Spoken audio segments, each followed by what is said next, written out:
This was home to 15 people, 11 of them children. Too much for Ziad al-Hirbawi to take. He helped build the house with his own bare hands. This is the baby's food, a relative says. Israel, what are you doing? It was making a family homeless. They had no permit to build, but for Palestinians in Jerusalem, permits are almost impossible to get. If you watch American coverage, Israel's demolition of Palestinian homes is presented as simply enforcement of the law. What we don't see is how the law is unequally applied in order to steal Palestinian land. Israeli bulldozers demolished 2 Palestinian homes under construction in East Jerusalem. Israelis said the owner had no building permit. In Gaza today, the demolition of Palestinian homes is done on the excuse that they're not legal, that they don't have permits to be built, when in reality this is a way of clearing Palestinians from the land, making it impossible for them to live there, pushing more and more of them off in order to be able to claim the land for Israel.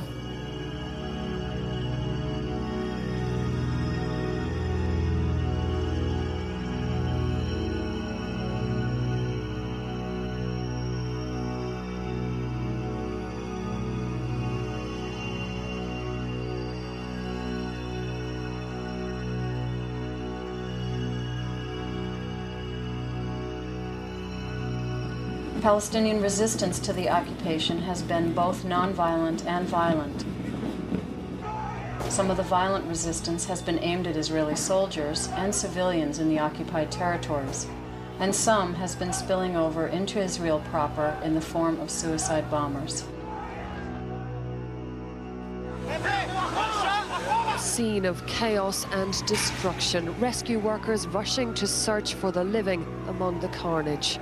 The centre had been packed. It was just before the Jewish Sabbath. Now shoppers lay dead on the street, victims of a suicide bomber. This woman came looking for her loved ones, not knowing if they were alive or dead. There was no mercy here today, no thought about the baby inside this pushchair, but the infant did survive the slaughter.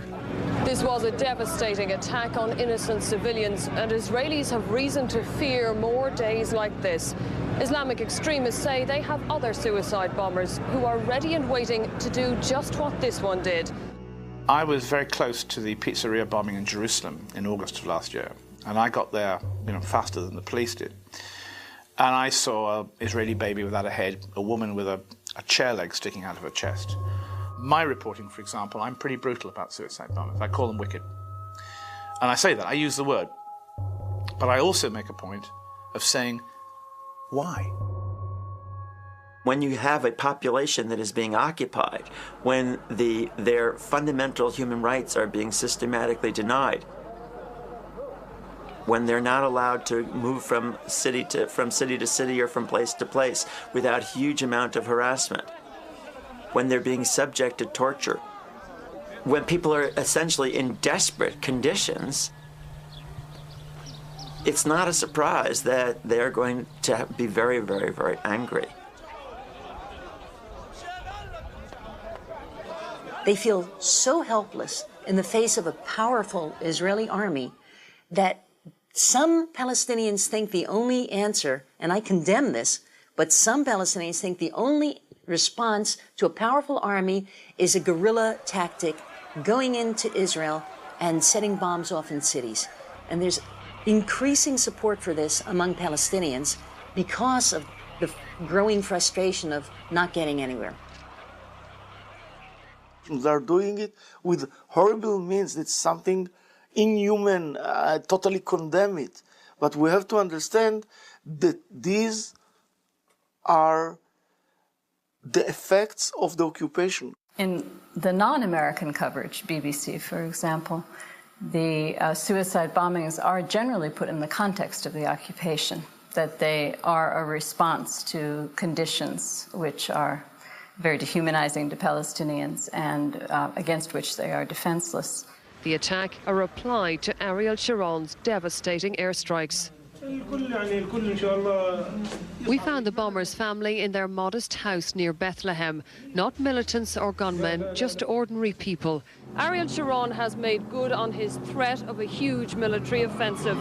And this may be the only result. More Palestinian attacks, not less. A suicide bombing in this supermarket today. Just what Sharon is trying to stop. But all the tanks in the world are no substitute for a political settlement. Today's bomber was not prepared to wait. Here, a brief glimpse of her face. Not a hardened fighter, but a girl of 16. But there is absolutely no understanding on the part of the American media, and hence in the part of the American population that's educated by that media, about what creates this circumstance. MSNBC investigates the mind of a suicide bomber. So hard for us to understand why they would be willing to sacrifice their lives in this way. Israel occupies. People strike at Israel against that occupation. They use means that I think are wrong means, namely the terror, and then Israel imposes punishment on the entire Palestinian people, which then generates a climate in which it's much easier for the terrorists to recruit. Praying when we arrived, the men who believe in suicide bombings. All are senior militants, the kind Arafat has promised to arrest. They kept their guns by their sides for our meeting. At the end of the day, Arafat will have to halt the arrests, says this man who's on Israel's most wanted list. He can't stop us resisting the Israeli occupation. The Israeli Security Cabinet has agreed to still further intensify its operations in the West Bank and Gaza Strip. It's difficult to see, though, how such a move can fail to provoke still more Palestinian attacks. In contrast to the international press, in American media, there's a reversal of cause and effect in that the occupation is framed as a response to suicide bombings. The Israelis moved into the occupied territories to root out the suicide bombers. The Israelis are now stationed in force all over the West Bank, their iron grip designed to prevent suicide bombers getting through. And it's true that, Israelis do feel insecure, and they have very good legitimate reasons for feeling insecure. But overwhelmingly, reporters will see the source of the insecurity they feel as Palestinian hatred is a word that you see all the time. That this conflict isn't motivated by a struggle over power or over land or territory, but simply by Palestinian hatred. A Palestinian man emerged from a taxi on a busy shopping street in downtown Jerusalem with a machine gun in his hands and hate in his eyes. If the occupation is invisible, as it's been rendered by how the United States government looks at this and how that's echoed in the media in many cases, then the reason for the frustration seems nonsensical, and therefore they're just inherently upset people or violent people and so on. It's either in their genes or in their culture. Neither the best intention of the Saudis nor the power of the Israelis could stop another young zealot willing to die so he could kill Jews on Passover. It's spun in such a way so as to justify Israeli occupation. Israeli soldiers say their actions are justified. They use suicide bombers, he said. We use tanks. Yes, Israelis are being shot at and killed. And so yes, Israel does have real defense needs. At the same time, defense in Israel in particular has become this mantra. And once people hear the word defense, they stop thinking. And so all too often, anything can be called defense and then justified. Israeli bulldozers and tanks moved into the refugee camp at 2 in the morning. 2 hours later, 54 Palestinian homes had been flattened. The raid was widely seen as retaliation for the deaths of 4 Israeli soldiers yesterday. Israel is always cast itself, and is always cast by the media, as reactive, as simply responding to Palestinian aggression. Israel strikes back against terror. Israel retaliates. Israel responds. Palestinians attack. Israel retaliates. A day of Palestinian attacks and Israeli retaliation. Israel resumed its retaliation. Violence could escalate over the coming days as Israel retaliates. Calling Palestinian actions attacks and Israeli actions retaliation is meaningful. Retaliation suggests a defensive stance in response to violence initiated by someone else.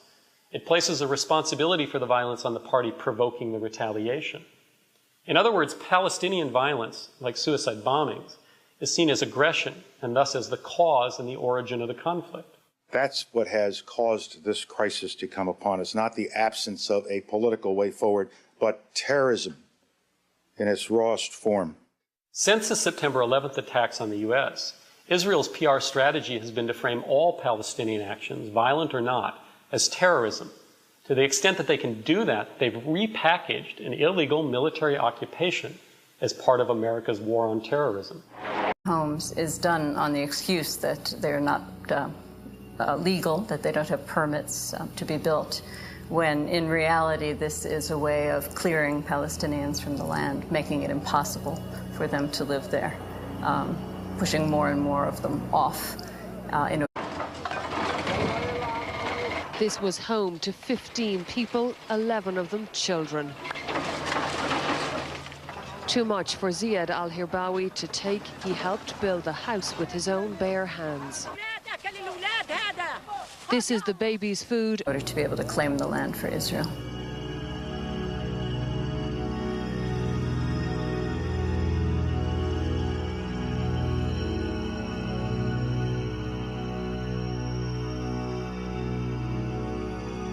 A relative says, "Israel, what are you doing?" It was making a family homeless. They had no permit to build, but for Palestinians in Jerusalem, permits are almost impossible to get. If you watch American coverage, Israel's demolition of Palestinian homes is presented as simply enforcement of the law. What we don't see is how the law is unequally applied in order to steal Palestinian land. Israeli bulldozers demolished 2 Palestinian homes under construction in East Jerusalem. Israelis said the owner had no building permit. In Gaza today, The demolition of Palestinian